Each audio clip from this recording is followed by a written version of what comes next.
নারায়ণগঞ্জ ৩ আসন থেকে নির্বাচিত মাননীয় সদস্য জনাব আজহারুল ইসলাম মান্নান। জনাব আজহারুল ইসলাম মান্নান, আপনার সময় ৪ মিনিট। ধন্যবাদ।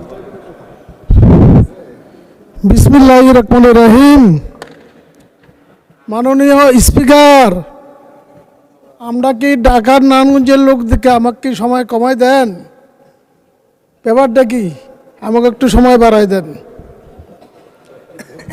মাননীয় স্পিকার, আমার বক্তব্যের শুরুতে আমি শহীদ প্রেসিডেন্ট জিয়া রহমানের রুহের আত্মার মাগফিরাত কামনা করি। তারপরে কামনা করি যার নেতৃত্বে আমি এই বিগত 16 বছর যার নেতৃত্বে এই দলের মধ্যে সংযুক্ত, আমাদের গণতন্ত্রের মা, আপসী মা এবং দেশনেত্রী মরহুমা খালেদা জিয়ার। তারপরে আমি ধন্যবাদ জানাই আজকের যে প্রধানমন্ত্রী, আমাদের নেতা, আমাকে নমিনেশন দিয়ে এই সংসদে আসার সুযোগ করে দেওয়ার জন্য জনাব তারেক রহমান সাহেবকে। মাননীয় স্পিকার, আমরা নারায়ণগঞ্জের লোক। নারায়ণগঞ্জের উপর দিয়া Dhaka Chittagong road, Dhaka Sylhet road, Asian highway road, কিন্তু এবং এই সোনারগাঁও মেঘনা শিল্পনগরীতে অনেক বড় বড় ইন্ডাস্ট্রি, কিন্তু আমাদের এলাকার লোকে কোনো চাকরি পায় না। এর কারণ আমরা নাকি কুমিল্লা, নোয়াখালী, চিটাগাং সহ দক্ষিণ এলাকার লোকের লোকে বলে আমরা ব্যবহার খারাপ করি। কি বাজে খারাপ করলাম সেটাই জানি না। আমার মুরব্বী এই যে বসে আছে সামনে, বাংলাদেশ জাতীয়তাবাদী দলের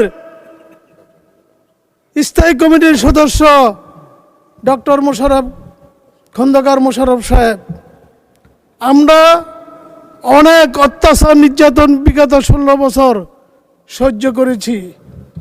বহুত মামলা খেটেছি, বহুতবার জেল খেটেছি।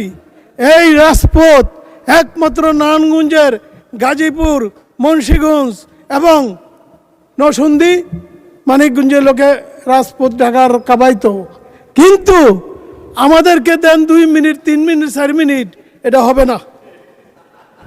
আমাদের সময় বাড়াই দিতে হবে। মাননীয় স্পিকার, আপনি বহুত মামলা আমার জামিন করে আছেন। এখানে বসে আছে জনাব মাহবুবউদ্দিন খোকন সাহেব সহ আজকে আইনমন্ত্রী সাহেব, বহুত মামলা আমাদেরকে বেল করেছে, কিন্তু জগৎ নারায়ণগঞ্জে নিম্নে ঘটে গেছি তখন 40 জন, 50 জন, 60 জন, 70 জন এক লগে এই জেলখানাতে আমাদের ঢুকতে হয়েছে। মাননীয় স্পিকার, আপনি জানেন আমরা কিন্তু নারায়ণগঞ্জের লোক। আমার এখন হলো দাবি, আপনি যখন সুযোগ দিয়েছেন আপনাকে ধন্যবাদ।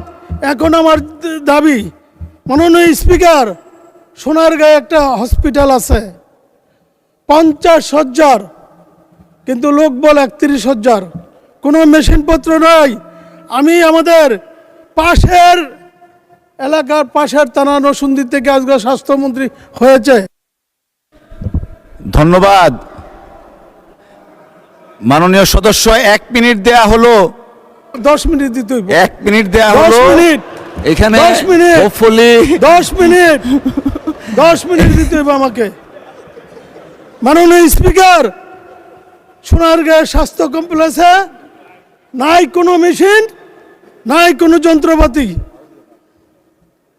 আর সোনারগাঁয়ের আমার একটা দাবি, আমাদের ক্রীড়ামন্ত্রী জনাব আমিনুল ইসলাম সাহেবের কাছে সোনারগাঁয়ে আমরা একটা স্টেডিয়াম চাই। আমি জায়গা দেব, সব দেব, কিন্তু স্টেডিয়াম দিতে হবে। আর সোনারগাঁ মেঘনা শিল্পনগরীতে কথা না বললে পারি না। এখানে যারা প্রথম সারিতে বসা আছে, বিগত স্বৈরাচারী সরকারের আওয়ামী লীগের সরকারের সাপ সোনারগাঁও গিয়ে এই বক্ত। অসংখ্য ধন্যবাদ মাননীয় সদস্য।